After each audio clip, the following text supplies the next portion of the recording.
hit that plus sign.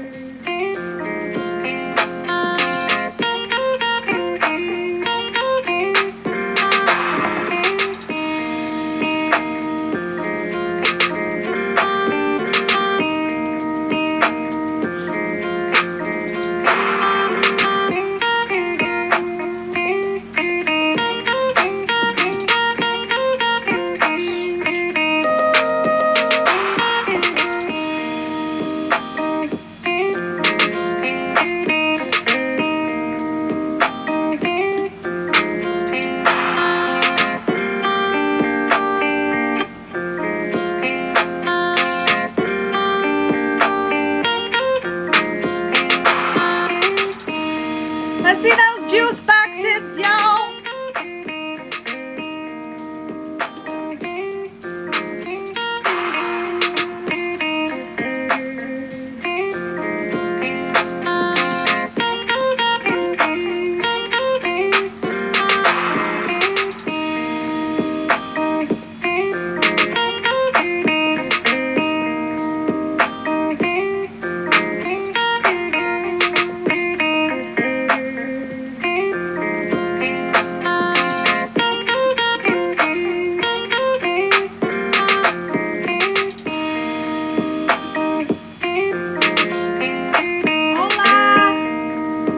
See those juice boxes in the comments, y'all.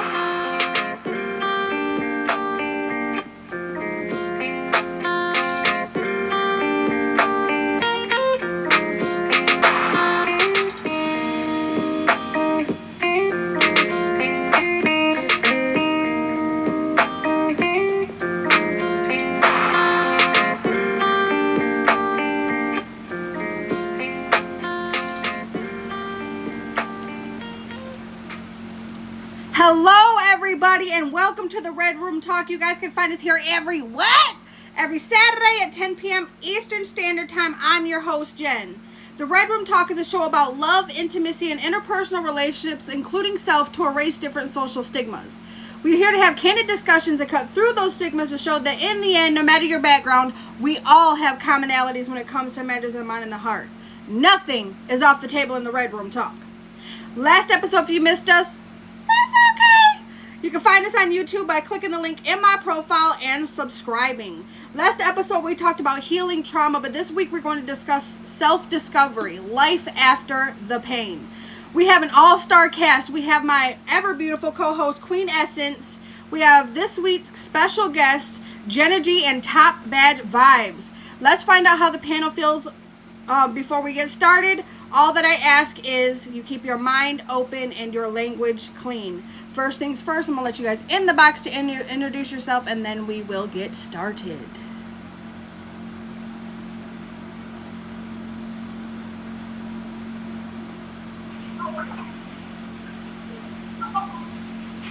Hello, everybody. Looking beautiful, looking beautiful. As we are polite here on the Red Room, we do let ladies introduce themselves first. So go ahead, Jenna G, introduce yourself, and yeah. Hello, I'm respectfully Jenna G. Y'all can catch me every Monday night at 7 p.m. Eastern Standard Time for my show Building Our Future, where we talk about generational wealth and financial literacy. And every Wednesday night at 7 p.m. Eastern Standard Time for my show Genuine Smiles, where we talk about the untold truth behind the smile. Miss Jenna Juice was there the last couple of weeks with me. And anytime periodically. And I'm also up for next up batch. Awesome. Good luck. Mr. Vibes, you can go ahead and then we'll let my co-host go. Okay, all right, sorry about that. Hey, hope everybody's doing well. I'm Vibes. Now, I've been in Top Bash for about 4 or 5 months now. I'm enjoying this journey of positivity and just really staying focused on the admiration and the uplift to the people. And I appreciate being here. I really appreciate being here. You catch me on Mondays. I have Love and Order, which is about to be featured. And then I have Wednesdays. I have the Vibes, which is definitely my book. And then we have a new comedy series that goes at 9 p.m. So make sure y'all tap in with that. I appreciate y'all being here. Thank y'all for having me. I really appreciate you. Okay. Well, hello, my beautiful co-host. Welcome back. Hey guys, it's Queen Essence, and I will be reverting back to Queendom momentarily. I would like to excuse my absence for numerous health reasons and family things going on, but I am happy to be back. I don't have anything going on the app right now because I am pushing my hair business in person and enjoying being a grandmother. So you can only catch me here. And of course, we appreciate having you here. So, as you stand before the mirror, the reflection gazes back at you, prompting a moment of raw honesty. What truths have you been sidestepping, hidden beneath layers of pretense and distraction? In this kind of quiet confrontation, you might uncover the insecurities that whisper doubts into your mind, the dreams you've shelved for fear of failure, or the burdens of guilt and regret clinging to your spirit. This is your chance to embrace the unfiltered reality of who you are, shedding the mask you've worn for so long and confronting the person who truly exists beneath. So the first question is, oh, we lost her. Well, the first question is, when you look in the mirror, what truths do you see about yourself that you have often avoided facing? Ladies first. You got ladies first. Oh, no. This is anybody. So, actually, I'm going to have you go first, Bob. I'm going to have you go first. See? No. He tried it, though, y'all. He tried it. No, I know. I'm just teasing. I have no problem doing it at all. It's a lot of truths. The self discovery has been amazing for me. I'm gonna make it real short. Just being on the app in general has allowed me to see just the impact that I can have on people's lives. The untold truths of being like it's okay to be human. It's okay to make mistakes. It's okay to have people not dislike you for ungodly reasons. It's okay to just be yourself, and be comfortable who you are. And no matter what anybody has to say about you, you continue to be yourself, and you continue to just ride on what you believe and what but it's okay to also take correction and things like that too. So that's what I would say. Definitely. Okay. So the question was, I don't know if you heard it. When you look in the mirror, what truths do you see about yourself that you have often avoided facing? Oh, I'm sorry. Forgive me, y'all. You can go ahead and elaborate. Go ahead. Truths that I have a hard time facing. Is that what you said? Mm-hmm. That you've often avoided facing. No, it's a good question. Truths I avoid facing. I would have to say that's really a good question. I really don't know the answer to that question. That's why I wanted her to go first, so I can have time to do it. Okay, good. That's a good question. That's a really good question. When you've been through a lot of trauma, in order to feel like you're going to move on beyond it, one of the biggest things is self-accountability. Because you can blame the other person as to all the things that they did to you, but there was something that got you there in the first place that allowed it to happen, that allowed certain things to occur. So in my journey over the last 5.5 years, I've learned that I'm my own worst enemy, that my own self-doubt, my own overthinking causes me to second guess sometimes things that I know in my head I have the strength to do. I'm a people pleaser, which means that sometimes I put myself below people that I care about when I probably shouldn't do that because they wouldn't do the same in return for me. So, part of finding my strength and holding my ground was setting boundaries that made me shed a lot of people that I thought were very close to me and meant a lot. But when you set those boundaries, people fall away. Learning to embrace those insecurities that you spoke of, understanding the flaws and just kind of like being okay with my beauty and understanding that, whoever's going to come into my life is going to accept me for who I am. And I think the hardest reality was understanding that my faith wasn't faith until recently. And when I had that breakthrough, I think I saw a lot of those things that I had a problem looking in the mirror facing, all of a sudden I was quite able to face them.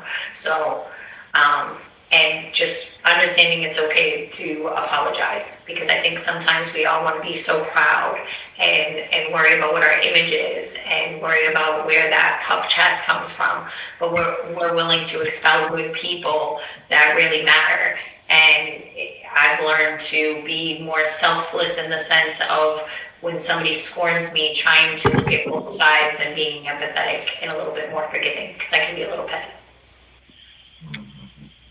All right. So I would say adapt to that. Very good response by her. Mind you, it's 5 a.m. where I'm at. I live across seas. So I'm like, my mind is like just waking up. But just I would say a truth that I had a hard time facing was that everybody is not your friend. Also, accountability is one. Definitely accountability, holding yourself accountable for the things that I bring to the table. And then also, I would probably say it's okay. It's okay to be corrected. Facing correction, correction in itself, being corrected, and people that actually care about you, love you, will correct you, and you know, and allow you to grow. And they really want you to grow, and people really want to see good things that come out of you. So therefore, you know, you take that constructive criticism and move gracefully. You know, from that, I would say that. Yeah. Okay. Queen. I think a truth that I avoided facing for a long time is that I was enough.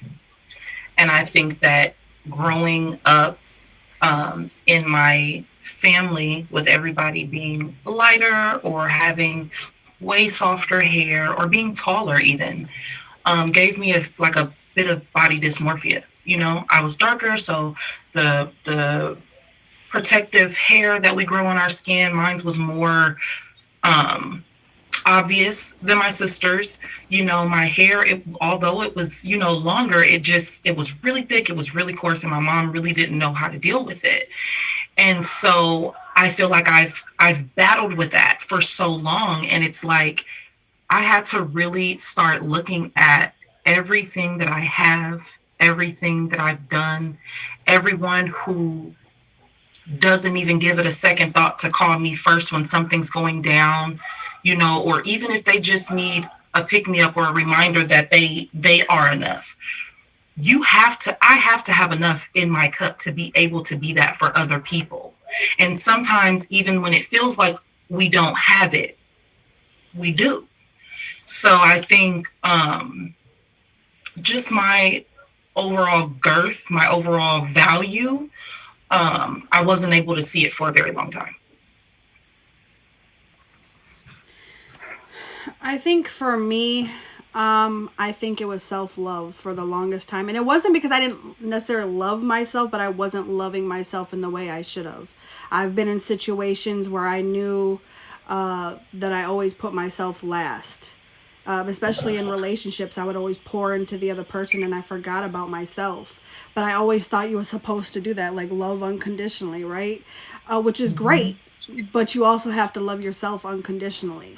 And so it was more of, I felt like I had to be like perfect at everything, right? Like, and I mean in relationships, like I had to be the dutiful wife, the perfect girl. Like I cooked dinner just right, cleaned the house just right, and all those things. But I started to forget about myself. Like I forgot that, hey, it's okay to do things for yourself and to pour back into yourself too, because I always just poured so much into the other person. But I think that's something that I avoided facing, because if I pour into someone else, I wouldn't have to face the things that I needed to fix in myself. And I think that was kind of, maybe that's what it was for me, is as long as I can fix someone else, I could avoid the self-love for me. And I think that was kind of my hard truth.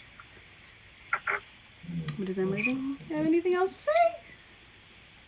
No, ma'am. I mean, I definitely 1000% agree with Queen in the sense that that's a lot of people, you know, we play the comparison game. And I think when you shed that point, and it definitely took me a lot.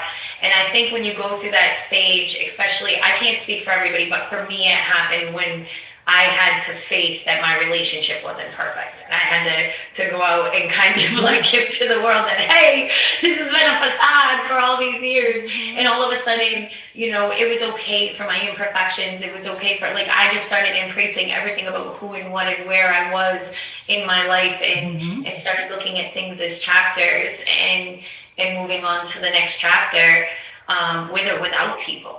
Vibes, you said that, and it's very key. When you set boundaries, that means that the people that love you should respect those boundaries.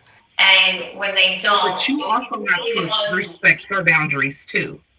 Oh, 1,000%. You always have to, When you set them, if you don't abide by them, and I think that's one of the things that not to cut you off, but I think that's one of the things that we forget sometimes, like, oh, that's just my best friend, or oh, that's just my man. Like, no, they have to respect the boundary too. 1,000%. And that's important. But I think projecting what you wish to receive is so important in life for every aspect, including things like that. So whatever it is that you're doing, whatever you're handling, whatever job, whatever anything, you should be, if you're looking for a relationship, projecting what you wish to receive, or you're really gonna. I'm always saying, if you don't love yourself, you're not going to get somebody to love you. It's the same thing. Project what you wish to receive all the way around. Definitely. Well, if y'all are just pulling up, that's okay. We have so much more to come, y'all. You guys can find us here every Saturday. Gotta say it that way or it does not count. At 10 p.m. Eastern Standard Time. We just discussed, when you look in the mirror, what truths do you see about yourself that you have often avoided facing. But now I want to dig a little bit deeper. In the quiet moments of reflection, as you take a walk in nature or lose yourself in a good book, you realize how deeply connected you feel to your true self. Perhaps it's in the laughter shared with loved ones or the thrill of pursuing a passion that lights you up from within. To cultivate more of these experiences, you consider setting aside time each week for activities that resonate with your soul, surrounding yourself with people who uplift you, and mindfully stepping away from distractions that pull you away from your authentic essence. No pun intended, Queen. Embracing these moments can transform your daily life, inviting more authenticity and joy into the journey. So the next question is, in what moments do you feel most connected to your authentic self? And how can you cultivate more of those experiences in your daily life? I thought my camera, sorry. My Zen wasn't in. No, I would just tap in and say, just going through what I'm going through in the last year and a half or so, isolation. When I isolate myself and I recenter myself, definitely one of those moments where I reconnect. I definitely reconnect with my organic self. Sometimes I really gotta pull myself away from my family, my friends, and I really just pull myself away. And I go, like I'm writing a book right now, so I isolate myself during when I write my books. I isolate myself when if I'm overthinking. I do connect with people when it comes to wanting to resolve issues, especially people that are really close to me. But I would say that's probably one major thing. And traveling is one thing that I do, just to kind of reconnect. And I do a lot of solo trips, so I just do a lot of solo stuff when it comes to that. okay.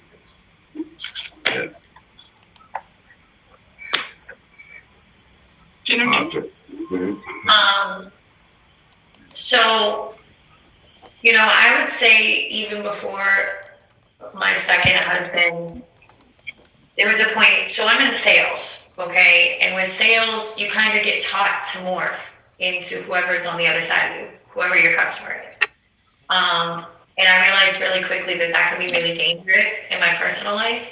So I think there was something about me that when I'm not at work, I am 1,000% unapologetically myself. I have a set of reserve where I feel like the outside gets like, I'm not like a public display, outburst display. It's very rare for you to get that kind of energy unless I'm like in mama bear protection mode or I'm protecting my kids. So I have like a professional image that I upkeep, that when I leave my house or when I'm on the screen, pretty much in life, in general, I have a certain degree about me. But authentically, I don't think that there's a moment. I mean, I have my self-love and I have my inward, rehab and my time to myself and certain things that bring me peace and replenish my cup. But when it comes to like authenticity and genuinity, like it's been like 15 years on that journey of me not giving a crap what anybody else thinks and being myself. And I think cancer at 29 kicked it into hyperdrive, because it's just like you only get one day. I mean, like you never know what that day is, and you want to live it, and you want to be happy, and you want to be at peace. So I just found a different love for myself. I was blessed to be alive, and I just think like what you see is what you get. I've been streaming for 3 years. I have people that have been rocking with me for 3 years, and then I'll tell you I'm the same in real life as I am on the app. My kids is around me. What you get is what you get. Like it's just Jen. Okay. My normal answer to this question would be when I'm sleeping, because I love to sleep. But I think that I have to agree with the isolative behavior. I feel like when I'm alone and it doesn't matter, what I'm doing, if I'm sitting in the bathtub or talking to myself or cleaning up or messing with my hair or organizing something in the house, like those small but major things, because they could be small to other people, but they're very major to me. They're very centering for me. And sometimes it's not when I'm alone. Sometimes when I am exuding my creativity, it gives me time to only think about something that's benefiting me, right? If I'm painting something or painting a room, or I am rearranging my room, like I just bought a new bed set and all these different things, and it's just like, okay, this is cool. But I also feel very connected to myself when I'm in or amongst great people, like people that I care about, people that I feel like have my best interests at heart. I feel like it's kind of like you're still alone, but you're in a great space, right? Because I am my own individual. I am not connected to these individuals by blood or by paperwork. Like we're genuinely around each other because we love each other, or, because we have that friendship or that camaraderie between the 3 or 4 of us. And I feel really great then when I'm making my kids happy. I feel connected to me more connected to myself, because that's always been a goal of mine, to be the best mother I could be, especially losing my mother so early, like doing these things, embracing my motherhood, my sisterhood, my friendhood, my creativity, like embracing the things that make me make me feel more connected. And I try to cultivate more of these things by not letting myself slip down into that defeat, where it's like, people, actually, we have these days where you just feel really ugly, because life can be that. And so I try to tell myself all the time, like, you have to get up, you have to do something, like go take a shower, like put on something comfortable, and like just go for a ride or go for a walk, or call somebody. Try to see if I can find the me in other people, and I have found that. So yeah.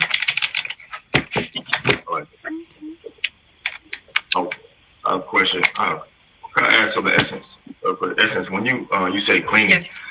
well, I like the cleaning aspect of it, because my mom used to go. My mom was going through marriage and divorce, and when she's going through a divorce, my mom used to use cleaning as a mechanism of stress relief.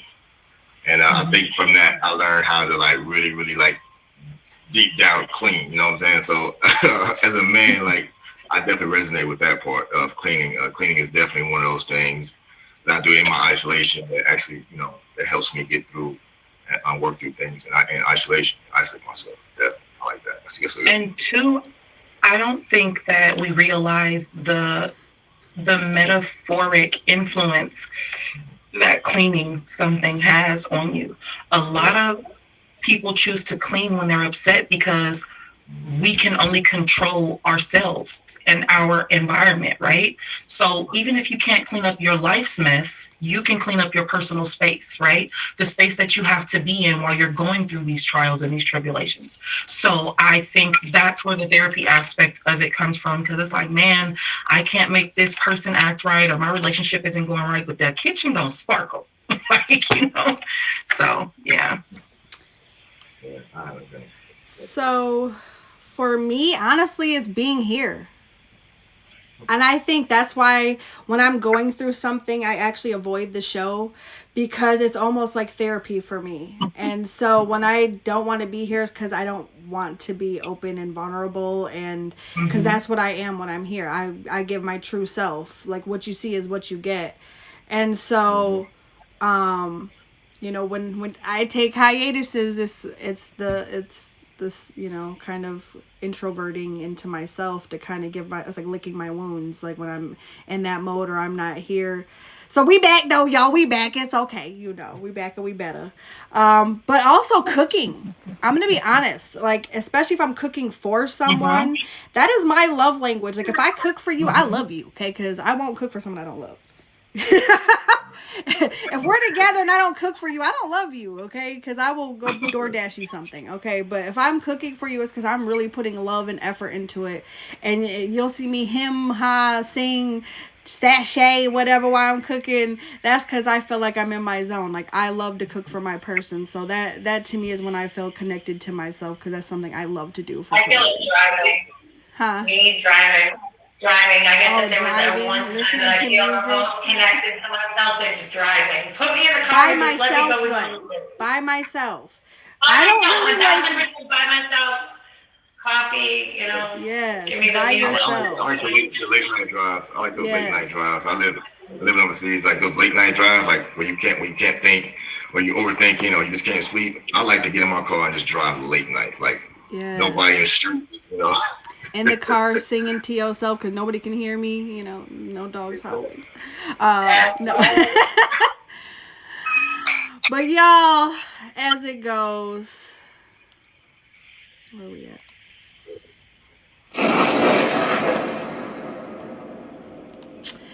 When you hear that sounds, I mean we are at our hot seat question segment. Our hot seat question is left up to the fate of the audience.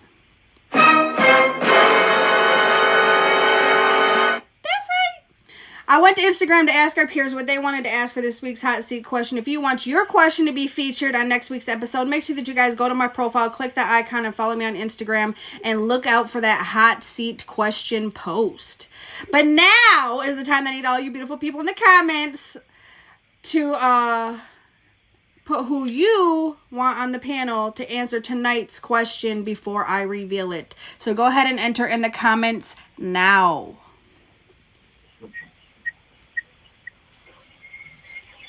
I know. On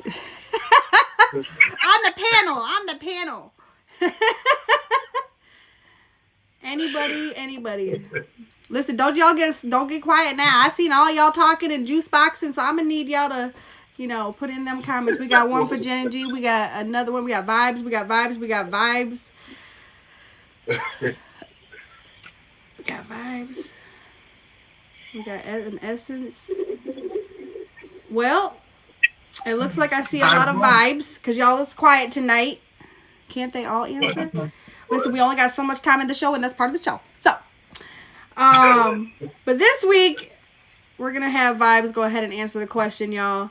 This week, someone wrote in and asked, "In what moments do you feel most connected, and how can you?" No, that is not the question. What is it that you feel?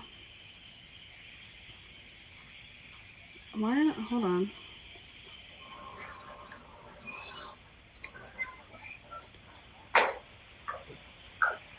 Oh. When was it that you realized that you were not being there? A moment where you felt like you were not being your authentic self, and that you had to change what you were doing in your life? That's a great question. You're asking these tough questions tonight. I would have to say, it is not my time over there. The morning time over there. He I would have 5 to say, a.m. over there. He said. I would have to say probably, I would say right on the app, right on the app. And there's a moment where I didn't even know what I was on the app doing, what I was on the app to do, what my purpose was on the app. You know, and it was a whole transition, not just on the app, but just in life in general. Just trying to figure out like who I was going to, or what I wanted to accomplish during that time. And I think it stemmed from transition from military life into civilian life. So I did 10 years of military, so then I came over and I transitioned. So that whole transition right there was like probably the moment where I was like, man, I'm not really being 100% myself, but I'm trying to discover myself. So during that time, I have to say I was kind of playing it by ear, and like, what am I supposed to do? What is my purpose here? You know what I'm saying? So I probably would say that moment there, to transition from military um, to civilian life, definitely.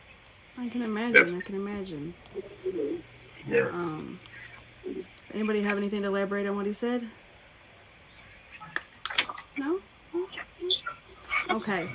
Well, that's the part of the hot seat, y'all. It is always deep, but that's what we gotta do. Dig in. That's why I do the hot seat, so we could actually put you on the spot. But if y'all are just pulling up, that's okay. You haven't missed much. We still have more to discuss. You can find us here every what? Can y'all say it? Saturday at 10 p.m. Eastern Standard Time right here on the Red Room Talk. We just discussed when you look in the mirror, what truths do you see about yourself that you've often avoided facing, and what moments do you feel most connected to your authentic self, and how can you cultivate more of those experiences. Then we just did the hot seat. If you missed it, you're going to have to watch it on YouTube next week, y'all.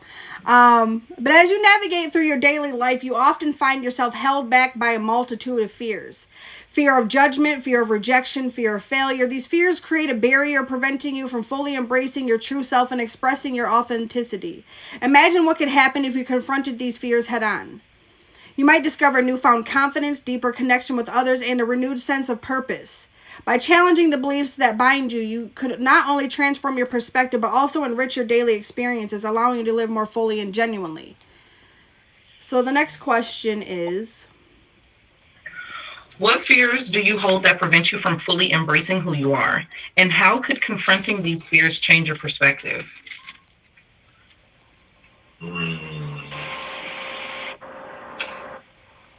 Repeat that question one more time, please, so I can just kind of. What fears do you hold that prevent you from fully embracing who you are? And how could confronting these fears change your perspective?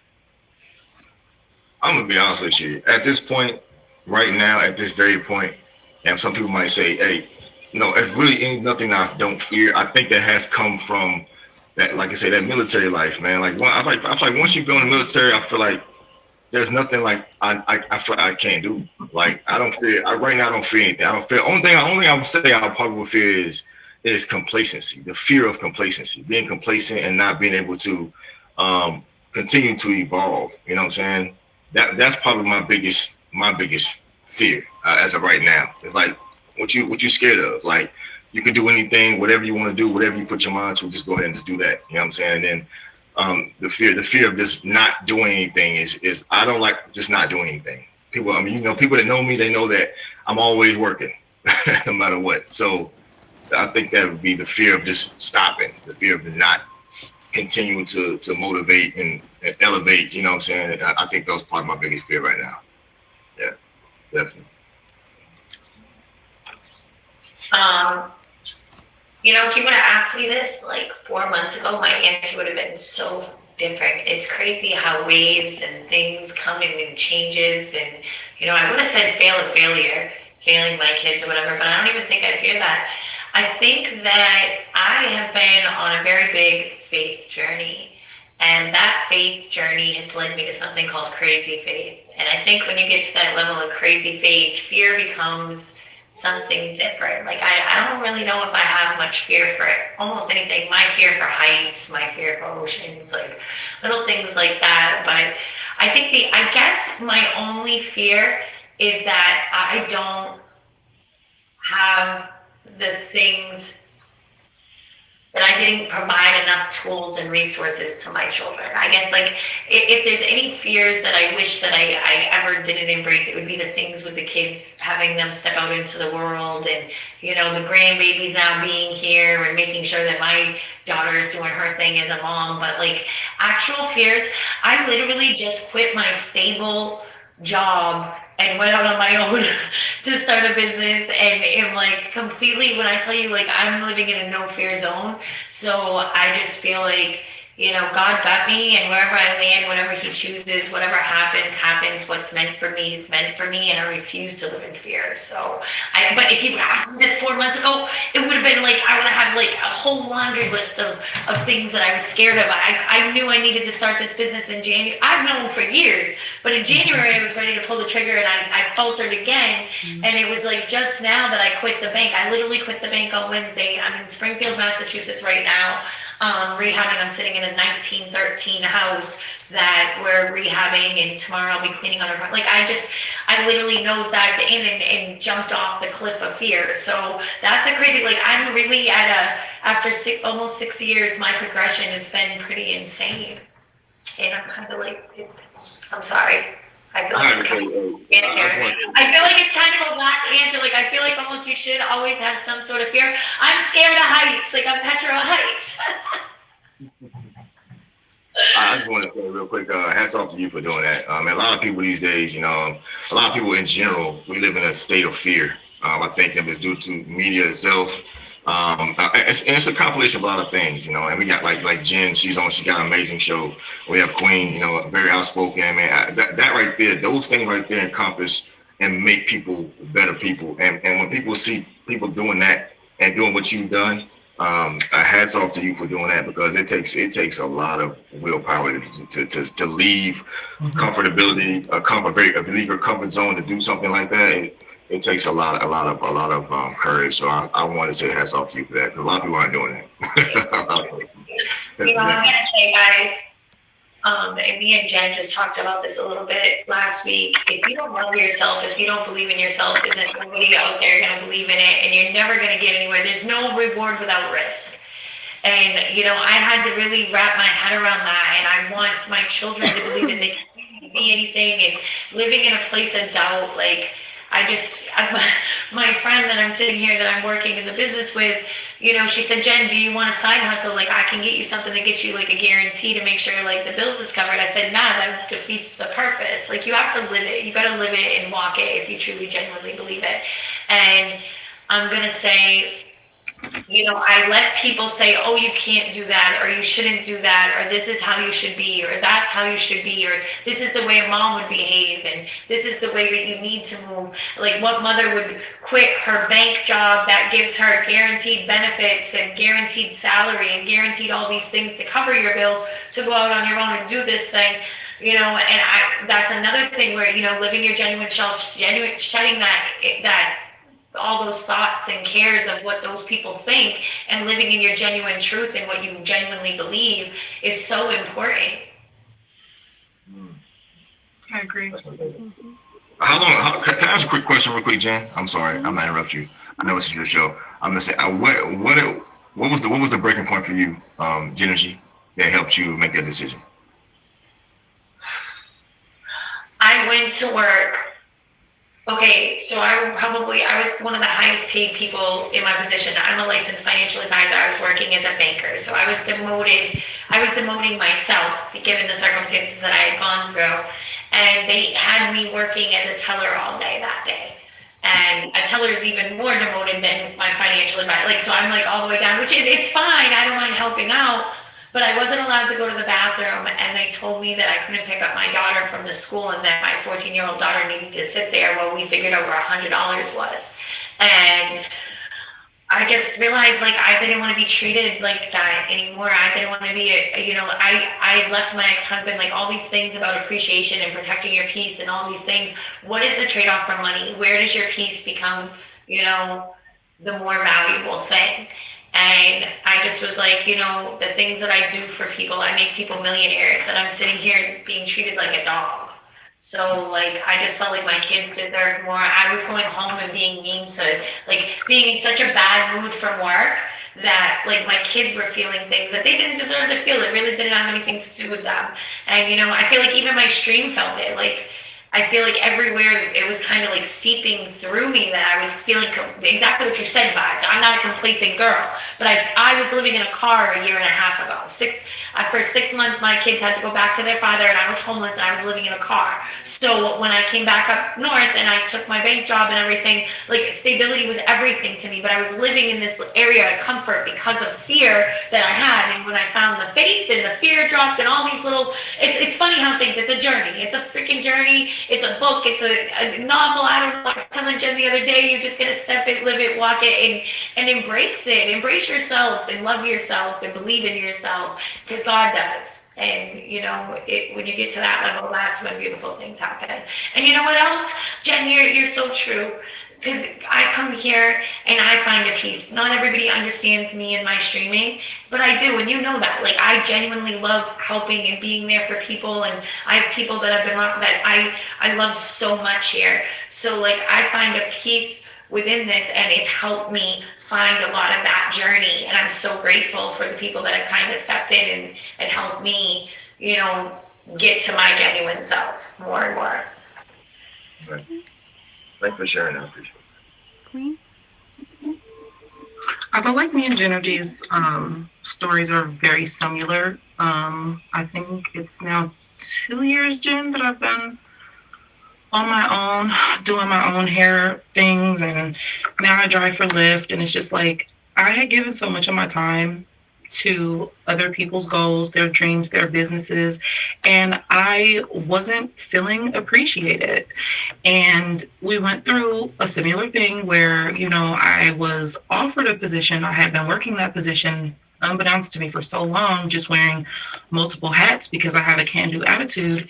And then I was in transportation for the ports, and they tried to make me a warehouse clerk, and I'm like, I make $7,000 a month, and they said, oh, we'll try to see if we can keep that, all because I was the only person hired with the remote opportunity. When I was brought in, they called me. I did not apply for this job. They called me, and they were basically like, yo, we need you to come in. We need you to set this warehouse straight. I had done that. They had never been more organized. In that year that I had been there, in the last 5 years, our revenue was up. And because I didn't fit the normal demographic of who usually sits in that seat, they went and hired a co-manager or a co-regional, so that in their terms, their exact terms were so that you could get more respect. I've done mountains and moons of work to get here where I am. You think I just got there by the grace of air? No, because I set my boundaries and these people respect me. So I got to this point where I was very anxious. I was very unhappy. I just didn't want to be at work. And then to make matters worse, the person that they hired he was racist, he was evil, and I intimidated him. So when it came down for us to go toe to toe, I was like, I want to be a certain type of mother. I want to be able to wake up with my kids and go to bed with my kids, and I want them to experience me happy. And so that's what the fuck I've been doing. Excuse my French. I have rearranged my thoughts on how work and life balance go. Because when you sit in an interview is a conversation. Because yes, you might need the job, but they need somebody in that seat. That's why they posted the job ad, right? Or that's why they're reaching out to people who's in a stack of freaking resumes, right? Because they called me. I had no idea who these people were. So, and then I don't like office politics. Right is right and wrong is wrong. I don't care how it look. I don't care how it sound. If you're out of pocket, take accountability for that. You can't tell me at 5 o'clock that you need me after 5 o'clock if I can't, or you suggest, or rather I not tell you at 8 o'clock that I can't make it at 8 o'clock. This is a two-way street. What is given is giving back. But you can't come with nothing and expect everything. So just that.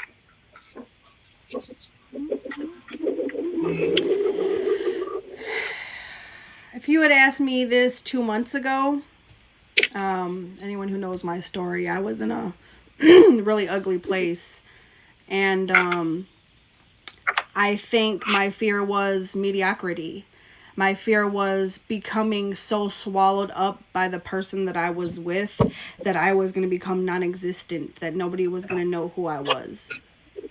And I remember seeing someone had passed away. I'd kind of talked about this on your show, but I had seen someone had passed away, and I could see all these people like, rest in peace to you. People who were never around this person, were just, you know, shouting to the skies that they loved this person, and this person didn't really have them around. And I just kept thinking of,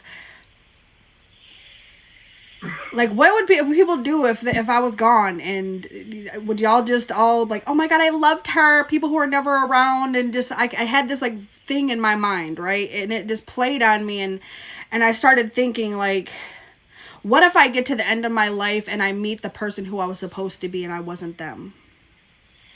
And I have this fear of not becoming my full true potential, or, you know, hitting my full true potential, because of my, I guess I should say the hand I was dealt. And I don't ever want to be swallowed up by my circumstance. And so,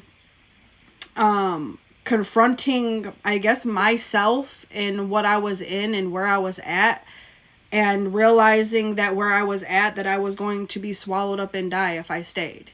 And so I think just confronting that I was not in a good place, and looking at myself and saying that this was not enough for me, and that I loved myself more than that, it changed my perspective that I was worthy and beautiful, and all of these things that I had pretty much accepted that I wasn't, I knew that I was. And so it just changed my perspective that I am great and powerful and deserving and all these things. And it really just made me fall into myself. Mm-hmm. You know, it was like almost, literally was this epiphany moment of like, this isn't enough for me. And so I chose to find me again, to love me again. And that really changed my whole world. You know, I wouldn't even be standing here today if I had, I don't think I'd be standing here today if I had stayed. So that really changed not just my perspective, but just my outlook for what I wanted in life. You know, I was okay being someone's patsy, someone's just housewife, and someone's this, but no, I have dreams too. They didn't even ever bother to ask me what they were. You know, so I had to ask me, well, what is it that you want in life? What is it that you love? What is it that you like? And I remember like this journey home, right back home to where I'm at now. And I remember stopping, right? And it sounds probably dumb to you guys, but I stopped and I got a strawberry shortcake. And that sounds probably really small, right? But I had deprived myself of the strawberry shortcake because they didn't like it. And so I had like started doing these things, like, and that was the first step, was that strawberry shortcake. And I'll never forget it because it tasted beautiful. And it was like, oh my God, like I haven't had this in a whole year. And it was like taking back my power with just one strawberry shortcake. I know that sounds probably funny and you probably don't understand it, but Well, it's not funny because I can list off 500 times that I felt the exact same way with corny little things like that. Like, oh, I can do this now. yes. And I wasn't allowed to wear crop tops. Well, guess what? I just ordered 8. Okay, so I'm wearing a crop top tonight because I can.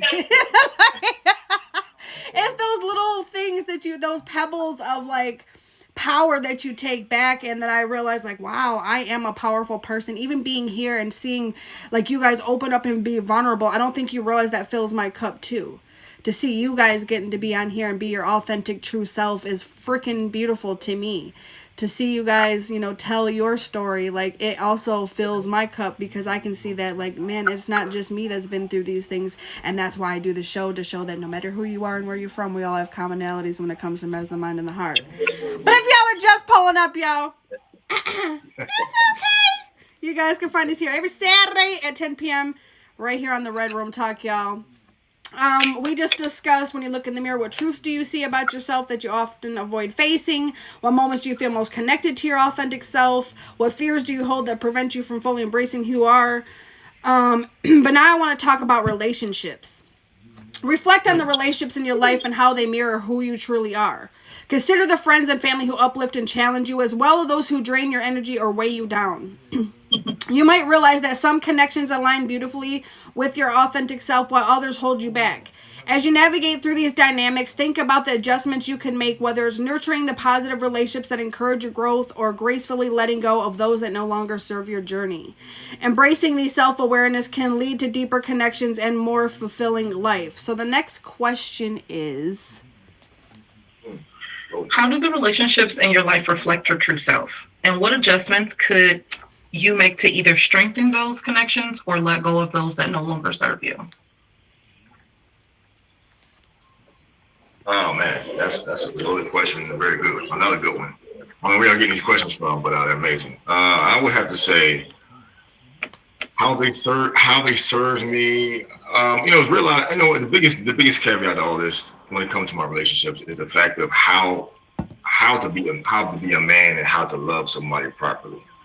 I have to say, like, through all the journeys and all relationships I've ever had, I've always taken full accountability for the things that I've done. The things that how there's always two parts. There's always three truths, and there's always two parts. It's me and the other person. So I have to say, through accountability for myself, I've learned to little things, and it actually developed me to make me a better person. Learning to walk away from relationships when they don't fulfill me. Actually setting standards, like Jennifer said earlier, setting those standards and boundaries. I literally was engaged and had an engagement. I was engaged to a person where I was like, I'm going to love this person unconditionally, and I'm not going to, whatever they do to me, I'm just going to accept it. You know what I'm saying?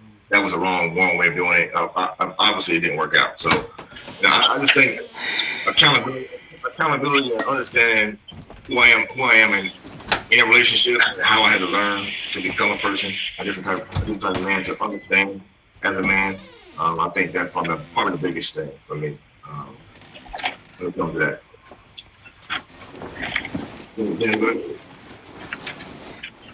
Since I want you, can you repeat the question one more time, babe, just to make sure I fully understand it before I go off? Sure. I said, how do the relationships in your life reflect your true self? And what adjustments could you make to either strengthen those connections or let go of the ones that no longer serve you? Okay, that's what I thought I heard. I just wanted to make sure before I fully answered. So I think the biggest thing with me is that I had to learn how to take the rose-colored glasses off and understand that I can't control the actions of others. I can only control my reactions to them and how I choose to move once they've done something to me. And setting my standards, the threshold of tolerance. I always now look at things and say, okay, would I do this to this person? No, I wouldn't. Let me have a conversation and see how they handle that. And then I'm kind of depending on how much I value that person will depend on how much opportunity I'm going to give them. Because I believe in a thing called reassess, learn, and apply. So if we sit down and we have a conversation and we reassess the situation that's bothered me, and you can't learn from it and apply it, then there's a problem within that relationship that I can't really rock with, because we're always going to have a problem with, repeating ourselves in the definition of insanity again and again and again. And I don't want to be insane, so I'm going to just have to step back. So taking the rose-colored glasses off and seeing things for what they was instead of what I wanted them to be is probably the key that got me to my peaceful place, and the point where, what is meant for me is meant for me, and what isn't, and really just living within that mantra on a daily, regular, consistent basis. And sometimes that hurts, right? Because sometimes we care about somebody and they show us something, multiple times, and we realize, okay,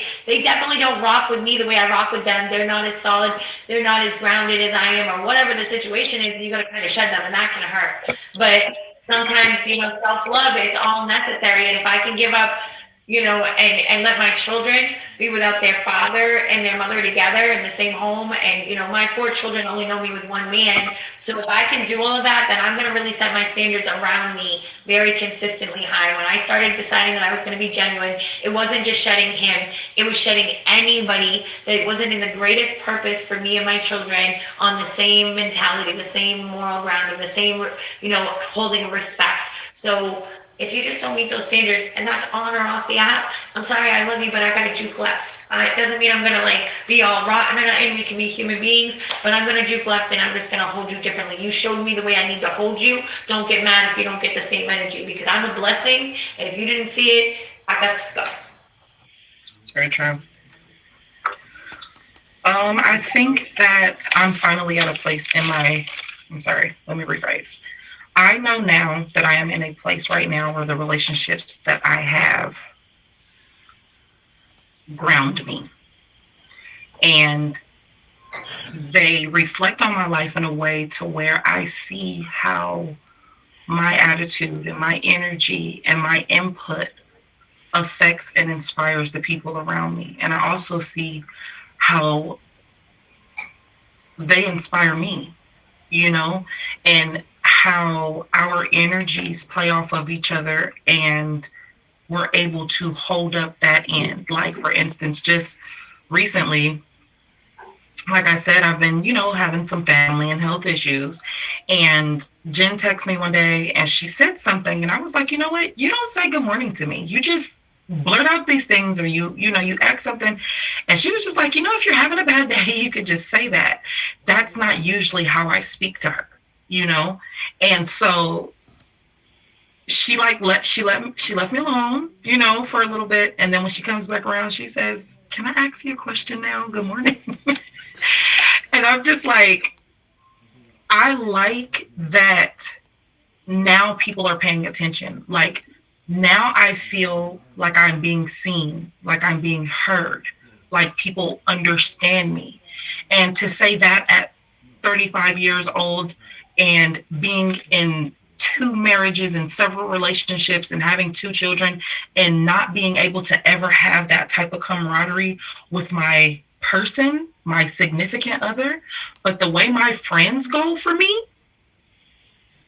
lets me know that, or is confirmation that it hasn't been me. You get what I'm saying? We meet people in certain areas and phases and eras of their life where they're not ready for the force that is us. And for a long time, I thought that something was wrong with me. But you can be right for the wrong person. You can be right for the wrong job, or you could be right for the right job and it have the wrong people working there, So just understanding what I want, me reiterating and respecting my boundaries. And I don't have to go around and strengthen or loosen those bolts. The ones that are weak go on their own. And everything that's been holding me up will continue to hold me up. Being the force that I am able to reinforce or go down and help and say, hey, I know I'm a little heavy today. Let's work it out. So, I did go on a binge after a bad date a couple of months ago, or about a month ago. I just blocked every man in my phone because I don't want to be your old faithful. And I feel like that isolation and that separation that we talked about earlier, I felt like they were hindering me from finding my husband. I don't want you to be able to call me in the middle of the night because you're bored. Because when I gave you the time and I was trying to be the one for you, I wasn't. So now you've gone out into the world and you've dated, you've met, you've done all of these things. And now you get to see that it was me the whole time. You don't get to choose when and how you deal with me. And I'm definitely not your Woody doll. You cannot just throw me in your toy box and then pull me out when it's like, you know what? I remember having a really good time with that. So I don't really, outside of taking that gesture, and that was just to deplete my temptation as well, because sometimes you get so low when, you know, that isolation, you got to think, if we have to believe that we are the caterpillars. And when we get into that cocoon and we're in there by ourselves, becoming something bigger, something greater, no one else can be in that cocoon with you, right? So I have to continuously think that, like, I'm going through all these different evolutions and these transformations, and sometimes I have to do them alone, or the people around me, because when you go into a cocoon, sometimes you and your friends are going through that same transformation or evolution at the same time, you know? So maybe you can't be embodied inside of me, but I can yell out of my cocoon and say, hey, you got one wing yet? Because I think I got my framework. And we can feed off of each other in that way, you know? So if you ain't for me, you ain't for me, and God got me. So I don't have to take care of you. My days of being revengeful, vengeful, petty, vindictive, I am not a revenge vessel. That is not my job. Karma has its way of working. The universe does what it needs to do. People see what they need to see when it is their time. So, yeah. So for me, as you guys kind of heard in the last question, what I was going through, the adjustment I made was to remove myself from it. And not only that, but going forward, I have set a clear boundary on how to talk to me and how to approach me. I will not allow anyone to come at me as sideways, and you will respect me. And I demand it. I am not asking for it. And that might sound rude and cruel to you guys, because I'm normally a yes person. I'm normally very quiet and very timid, maybe even submissive in a lot of ways. But you are not about to disrespect me in any which way. I dealt with that for 2 years, and I will never deal with that again. Not from none of you. And that sounds harsh, but it's not. I demand respect, and I'm going to get it. And if I have to let you go. And I don't care who you are. And that's just what it is. But not only that, but the people who are around me now, letting go of the one that I was holding on to, are so much more genuine. The people that I've seen that I never would have thought had my back, that I've seen come around and actually like have that camaraderie and even lift me up in times when I need it most. And I'm talking about from staying on the phone with me until I fall asleep, or just listening to me, or even just joking with me and saying off the wall stuff just to make me laugh. Like, the people that I have around me, I can tell are authentically here because they want to be here. And I think that's when you find your truest people, is when you have nothing to offer but you. And that's really how I know the people who are around me now are meant for me, because I know that really all I have to offer is myself. And so to have the people who I have right now, I'm so grateful. And I could tell that they're genuinely genuine, you know? And it's like, you like take moments and you'll just be like, man, I just like love this person. And everyone serves a purpose, right? And I'm not saying like you each have your job, but no, I mean, like, I know if I need to go for a laugh, I know who to go to. Or if I need tough love, Queen, I know who to go to. You know, so yes, because I will cuss her out for her own life. You know, so you know who to go to for what, and where to get that from. And so just to have the people who I have surrounding me now. And then I have the you got to go, you know, part of me has no problem, because I used to hold on to people because I was so afraid to lose people, because I was afraid it was like losing part of me. But what is 11:04? Ain't nothing to cut that bitch off. I don't have that problem no more. So just so y'all know. But if y'all are just pulling up, we do have one more question. Not featured anymore, y'all. So it's 11 o'clock. It's 11 o'clock. We're good. We good. We after hours, y'all. But if you're just pulling up, that's okay. We do have one more question, so I'm not even going to go through what we discussed. We discussed a whole lot of stuff, and if you wasn't here, sorry. But we're going to go right into the last question, y'all, which is, go ahead, Queen. Actually, no. As you stand at the crossroads of your future, a vivid vision unfolds in your mind, a life filled with purpose, joy, and achievement. and you can see yourself thriving in your dream career, as much Jen was talking about earlier, fostering meaningful relationships and making a positive impact on the world around you to bridge the gap between where you are now and where you aspire to be. Take a moment to reflect on your passions and values. What small actionable step you could take to begin today, whether it's setting specific goals, seeking out new experiences, or investing in your personal growth. Each decision you can make can lead you closer to the ideal vision, turning dreams into reality one step at a time. So that last question is, in contemplating your future, what vision do you have for your life? And how can you take actionable steps today to align your current reality with that vision? Good question. Repeat it one more time. I'm sorry. I'm listening. In contemplating your future, what vision do you have for your life? And what steps can you take to have that align with your current reality of that vision? The vision I have for my life is, for those who know me, an author, a motivator, and inspiration to people, to impress upon people, not to impress people, and just be fully authentic and organically myself. I think those things really, really pay homage to my character and who I am, and how I can accomplish those type of things and surround myself around people that want to see me win. Really pay attention to the people you have around you. Really pay attention to, I even go down to pay attention to what I eat. I pay attention to what I eat, when I eat it, how I feel after I eat certain things. Those type of things feed into my psyche and help me continue that, the trajectory of high energy, high efficiency, high frequency throughout my day. And I just take, and one thing, and that last thing I will say is, I take minute by minute, second by second, and I appreciate every single aspect of my life.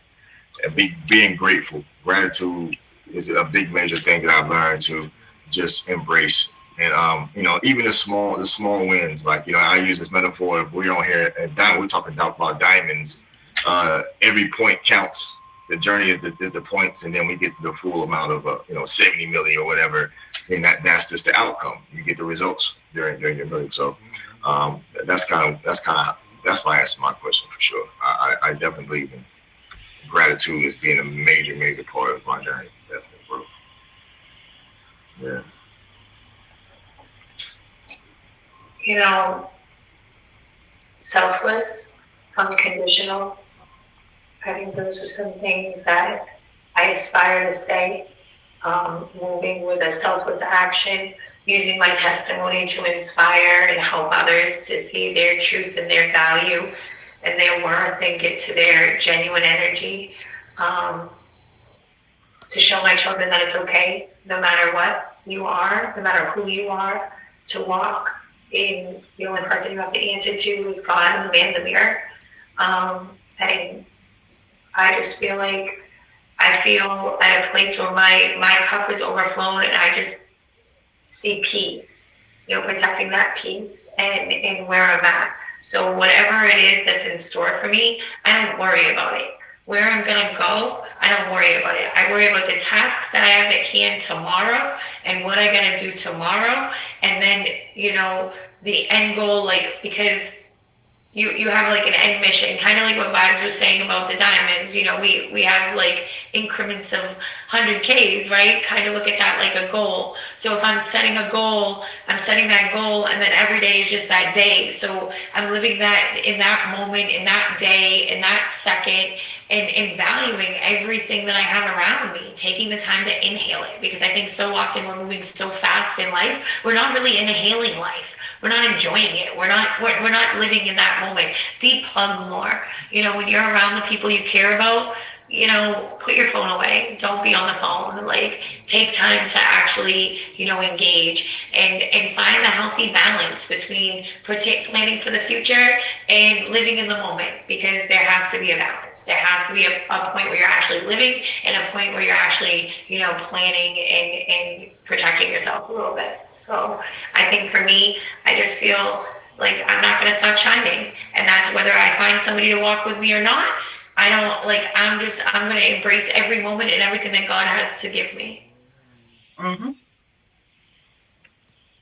Beautiful. Very true. I like that. Good points.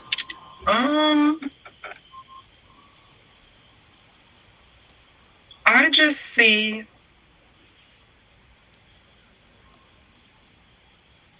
growth um, with my mental and physical health. And I want to continue to embark on this new version of myself because I'm very comfortable with this version of myself. I'm a lot more selfish with other people and a lot more giving and forgiving with myself. I'm loving how patient I am with myself. That's something I didn't have. I would grant everybody the benefit of the doubt and all of these things, but when it came down to me, I was so hard and so mean and so rude. And even though it has made me a beast everywhere, it also depreciated the love I had for myself. So now I'm able to be like, no, I don't want to do that. Or I'm too tired. Or I really need to take this time for me. And I love that. And what I love even more is that no one's being combative with me about it because they're like, I've waited for you to tell me no because you do so much. And it's like, dang, well, when is she going to give up? And it's like, right now, I have to fix myself. And I'm just going to continue, stop needing that reassurance or that attaboy from other people and being able to encourage and inspire and motivate myself. So that's all.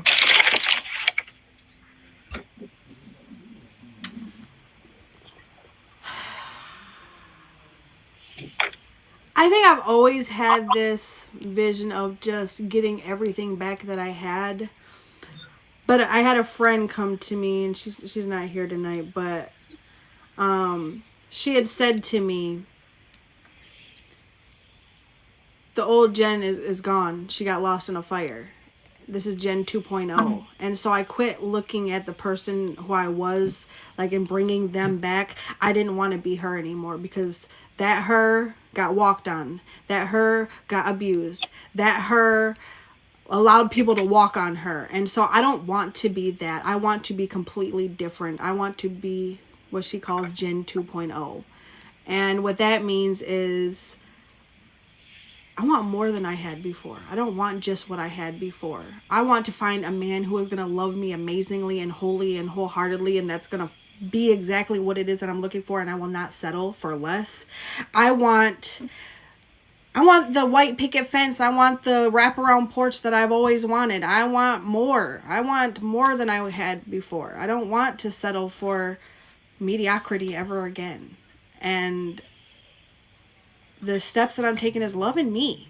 Because if I love me, someone else is going to see and look at like, damn, the way she loves herself, I got to love her even better than that.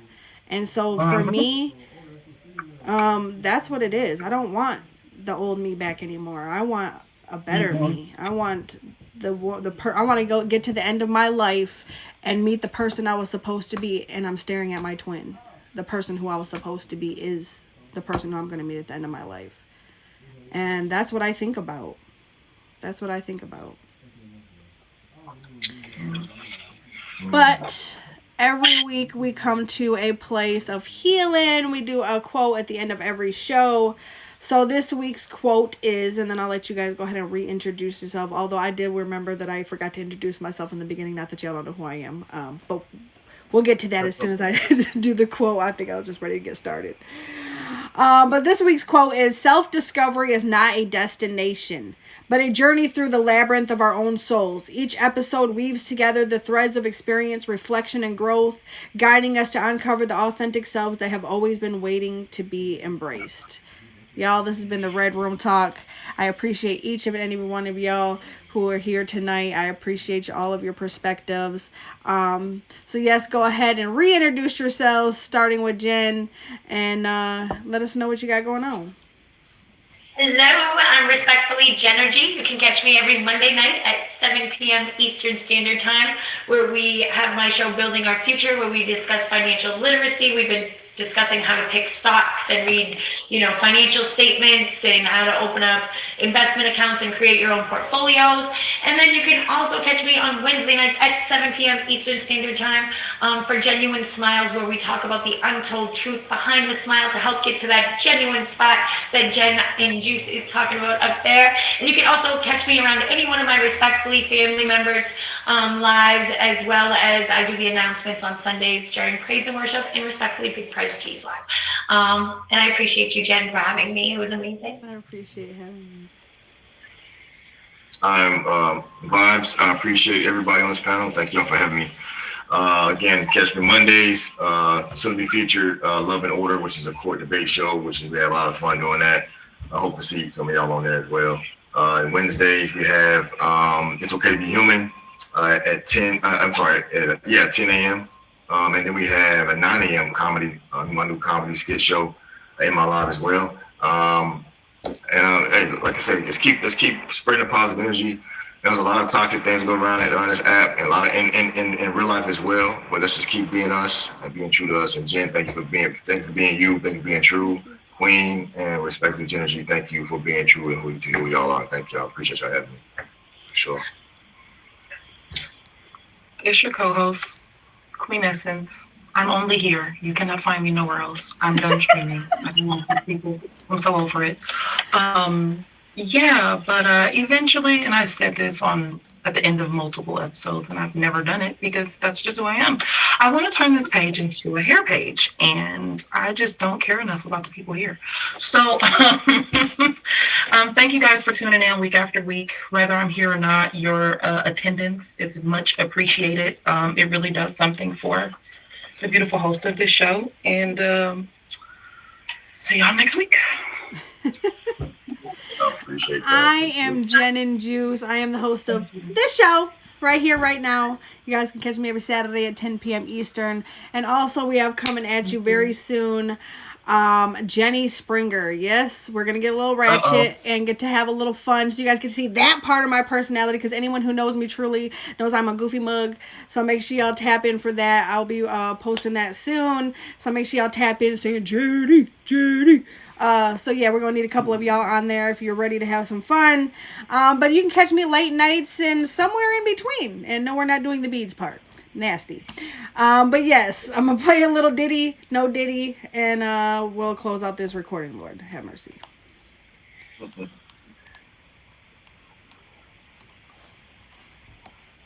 Dang, we got a band.